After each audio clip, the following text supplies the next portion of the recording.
जय गुरुजी, शुक्राना गुरुजी, अनंतम अनंतम शुक्राना गुरुजी, लख लख बार शुक्राना गुरुजी। गुरुजी की प्यारी संगत जी को और सारे गुरु परिवार को जय गुरुजी और आप सभी को महाशिवरात्रि की बहुत बहुत शुभकामनाएं। संगत जी, यह सत्संग आप तक आया है तो जरूर गुरुजी आपसे कुछ कहना चाहते हैं, अपनी ब्लेसिंग्स आपको देना चाहते हैं, तभी यह सत्संग आप तक आया है। क्योंकि जो भी होता है उनकी इच्छा से होता है, उनकी मर्जी से होता है। हम मनुष्य हैं, वे ईश्वर हैं, वे सर्वज्ञाता हैं, वे सब जानते हैं कि हमारे साथ क्या होना है, क्या नहीं होना है, क्या हमारे लिए अच्छा है, क्या बुरा है। तो सब कुछ गुरुजी की मर्जी से ही होता है। संगत जी, सत्संग को एंड तक जरूर सुनिएगा, क्योंकि कहते हैं जो भी सत्संग सुनता है या सुनाता है दोनों को गुरुजी की ब्लेसिंग्स मिलती हैं। और कई बार हमें सत्संग के माध्यम से गुरुजी हमारे सवालों के हमें जवाब भी देते हैं। संगत जी, यह सत्संग कैप्टन रवि अंकल जी का है। बहुत ही प्यारा, बहुत ही डिवाइन सत्संग है। सत्संग स्टार्ट करने से पहले हम गुरुजी का मंत्र जाप करेंगे। ओम नमः शिवाय, शिवजी सदा सहाय। ओम नमः शिवाय, गुरुजी सदा सहाय। ओम नमः शिवाय, शिवजी सदा सहाय। ओम नमः शिवाय, गुरुजी सदा सहाय। संगत जी, अंकल जी कहते हैं 1995 में श्री राय, जो अब एक जहाज के कप्तान हैं, जालंधर में अपने घर पर थे जब उनकी बाईं आंख की दृष्टि धुंधली हो गई। परीक्षण से पता लगा कि उनकी आंख के पीछे के पर्दे में आ रही एक स्नायु नर्व में समस्या थी। सौभाग्यवश उस समय उनकी माँ और पत्नी डिफेंस कॉलोनी में गुरुजी के मंदिर में किसी का कोई संदेश लेकर गई थी। उसके पश्चात उनकी माँ चाहती थी कि उनका पुत्र गुरुजी के दर्शन के लिए जाए। राय ने पहले मना कर दिया, पर वह अपनी माँ को वहां तक छोड़ने के लिए मान गए। वहां पहुंचने पर वह उत्सुकतावश अंदर भी आ गए। मातृभाव से प्रेरित राय की मां चाहती थी कि उनका बेटा पुनः ठीक हो जाए। उन्होंने गुरुजी को अपने पुत्र की समस्या के बारे में बताया तो गुरुजी ने उनको एक अन्य कमरे में जाकर प्रतीक्षा करने को कहा। राय उस कमरे में अधीर हो चले थे और उनके मन में विचार आया कि वह वहां पर क्या कर रहे हैं। ठीक उसी समय गुरुजी ने उस कमरे में प्रवेश किया और पूछा कि वह उनके लिए क्या कर सकते हैं। उन्होंने राय को कुछ पान के पत्ते लाने को कहा। उन्हें अभिमंत्रित कर उन्होंने राय को इस निर्देश के साथ दिए कि वह उसे अपनी आंखों के ऊपर रखकर 1 घंटे के लिए हल्की पट्टी बांध लें। उसके बाद उन पत्तों को बहते जल में प्रवाह कर दें। राय ने वैसा ही किया और 1 घंटे के पश्चात उनकी आंख की दृष्टि ठीक हो गई थी। राय ने गुरुजी के दर्शन के लिए जाना आरंभ कर दिया। तीसरा या चौथी बार जाने पर उन्हें एक स्वप्न दिखाई दिया। स्वप्न में उन्हें उठाया गया और उन्होंने देखा कि उनके कमरे की दीवार पर नीली आभा है। उसमें उन्हें शिव दिखाई दिए और उनके पीछे पीले कपड़े धारण किए गुरुजी पर गुरुजी के सिर के स्थान पर शिवलिंग था। उन्होंने अपनी पत्नी अनु को जगाया और तब तक वहां आभा अदृश्य हो गई। उस समय तक राय शिव को मात्र कल्पना मानते थे। गुरुजी ने राय परिवार पर अपनी कृपा करनी आरंभ कर दी थी। अनु की पीठ के निचले हिस्से में मेरुदंड का एक चक्र स्लिप डिस्क हिला हुआ था। वह सदा चौड़ी पीठें बांधे रहती थी। चिकित्सकों के अनुसार उसका एकमात्र निवारण शल्य क्रिया था, परंतु उसमें सबसे बड़ी विपदा थी कि अनजाने में किसी अन्य नस को चोट पहुंचने से लकवा हो सकता था। गुरुजी को इस समस्या का पता लगने पर उन्होंने चम्मच अनु की पीठ पर लगाकर निरीक्षण किया। उसकी वेदना तुरंत समाप्त हो गई और पुनः कभी नहीं हुई। उसके थोड़े दिन पश्चात जब वह दंपति हेमकुंड साहिबा गए, जहां पर 22 किलोमीटर का पैदल का मार्ग है, अनु सबसे आगे चल रही थी। राय को अपने जहाज पर जाने में 1 मास का समय और बचा था। उन्होंने अपनी मौसी, जिनके हृदय का बाल्ब बदला जा चुका था, को जालंधर बुलाने का निश्चय किया, जिससे गुरुजी के आशीष का फल प्राप्त कर सके। इस अंतराल में गुरुजी उससे सदा पूछा करते थे कि वह जहाज पर कब जा रहा है और उनका उत्तर 1 मास ही रहता था। वह राय को एक शब्द भी सुनने को कहते थे, जिसके शब्द कुछ इस प्रकार थे। नया भक्त पहली सीढ़ी पर ही है, पर उसने सबको आस्था के मार्ग पर बुलाना आरंभ कर दिया है। यद्यपि इन संकेतों को अनदेखा कर राय अपनी योजना के अनुसार पुणे गए और मौसी को लेकर वापस आए।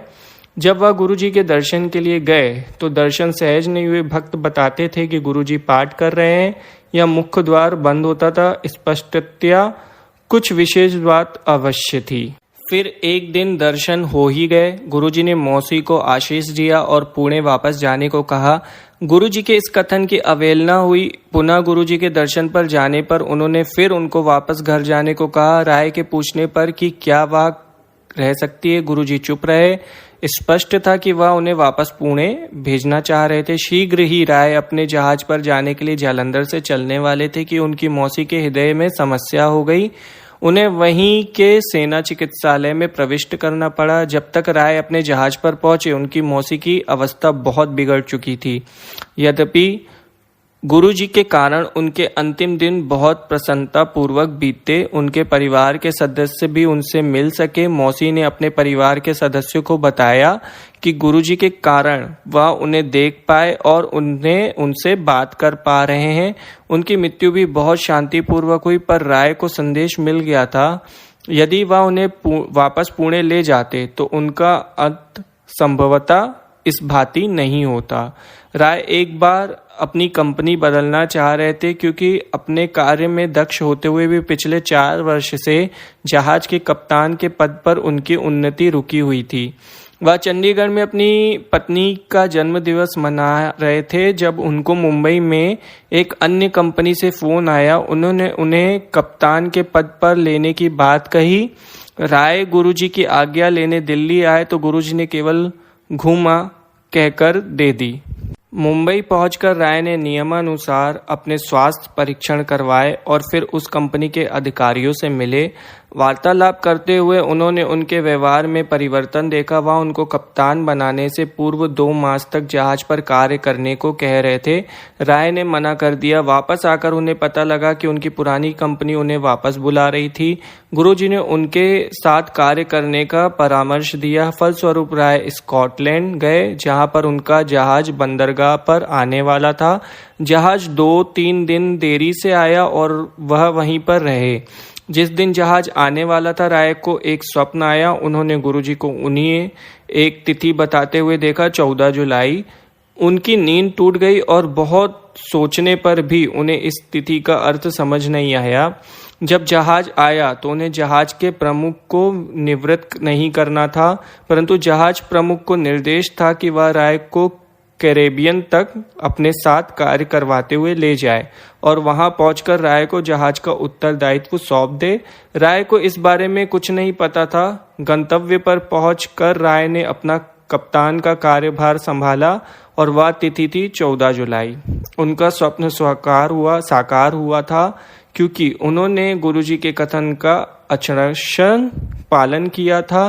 अगले 9 माह तक जब तक वह जहाज पर रहे उन पर गुरुजी की कृपा बनी रही। कृपा इतनी अधिक थी कि वह जो भी चाहते थे हो जाता था। वह इस विचार से भयभीत हुए कि वह कोई अनैतिक इच्छा न कर बैठे। गुरुजी क्या नहीं कर सकते। 1997 में राय अपना नया पासपोर्ट बनवाने मुंबई गए।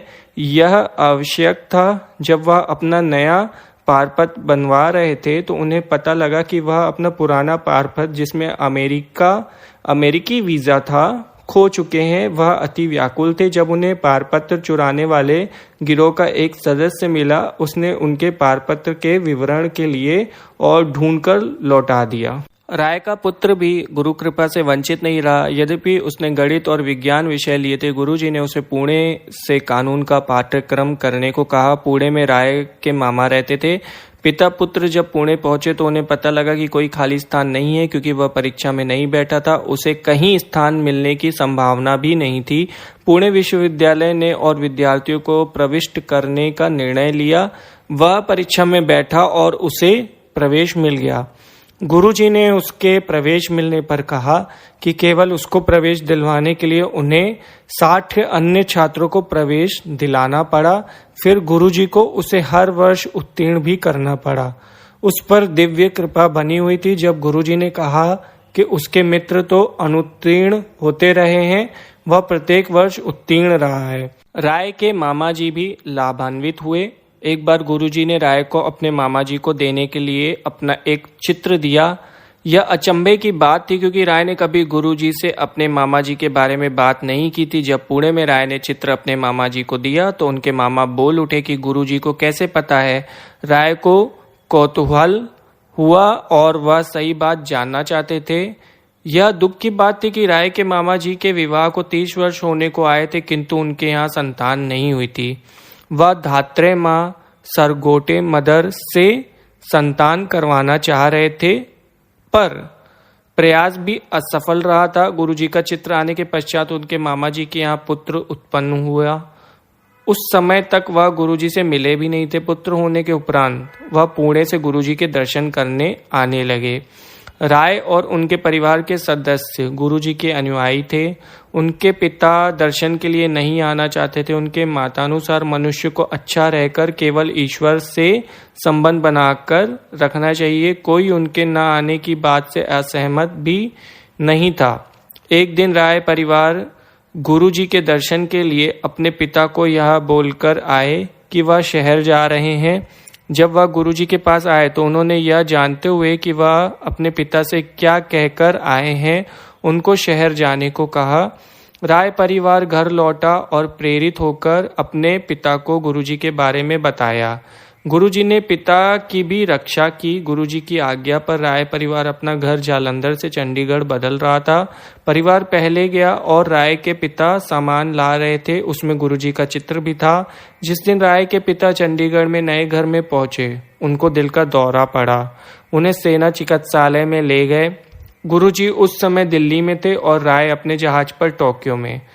राय अपने कक्ष में सो रहे थे जो अंदर से बंद था और उन्हें ऐसा लगा कि कोई पैर हिलाकर उनको जगा रहा है।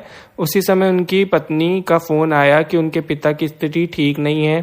राय ने उत्तर दिया कि उन्हें अभी अभी गुरुजी ने जगाया है और वह पिता की भी रक्षा करेंगे। इतने में पता लगा कि उनके पिता की धमनियां रक्तवाहिनी बंद हो गई है और वह चिकित्सालय से वापस घर आ गए। 10 दिन बाद वह पुनः चेतना खो बैठे। इस बार गुरुजी को समस्या से अवगत कराया गया। उन्होंने दंपति को बुलाकर उपचार किया। शीघ्र ही राय के पिता की स्थिति में सुधार आया, पर उनका एक परीक्षण शेष था। गुरुजी ने राय को उससे एक दिन पहले अपने पिता को विस्की का पैक लगाने को कहा। जब परिणाम आया तो चिकित्सक कुछ नहीं बोले। वह परिणाम लेकर अन्य चिकित्सकों के पास गए।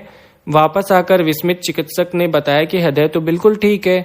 यदि पिता का रोग निदान हुआ था तो माँ को भी गुरुजी का आशीर्वाद प्राप्त हुआ। जालंधर पर एक बार नहाते हुए उन्हें प्रतीत हुआ कि गुरु ग्रंथ साहिब के पृष्ठ खुलते जा रहे हैं और उसमें गुरुजी की मुख्याकृति दृष्टिगोचर है। उनकी मां ने कहा कि दिव्यात्मा ने स्वतः पाठ करवा दिया। जय गुरुजी, शुक्राना गुरुजी। बहुत ही प्यारा डिवाइन सत्संग था अंकल जी आपका सत्संग कहने में मुझसे कोई गलती हो गई हो तो प्लीज़ मुझे माफ़ कर दीजिएगा। संगत जी, अगर आप भी अपना सत्संग शेयर करना चाहते हैं तो डिस्क्रिप्शन में मेल आईडी है, वहाँ भेजिए, हम उसे ज़रूर शेयर करेंगे। और ऐसे ही गुरुजी के प्यारे प्यारे सत्संग सुनने के लिए गुरुजी के चैनल को सब्सक्राइब करिए एंड बेल आइकन नोटिफिकेशन को भी ऑन कर दीजिए ताकि ऐसे ही प्यारे प्यारे सत्संग आप तक आते रहें। जाने से पहले गुरुजी का मंत्र जाप करेंगे। ओम नमः शिवाय, शिवजी सदा सहाय। ओम नमः शिवाय, गुरुजी सदा सहाय। ओम नमः शिवाय, शिवजी सदा सहाय। ओम नमः शिवाय, गुरुजी सदा सहाय। जय गुरुजी संगत जी।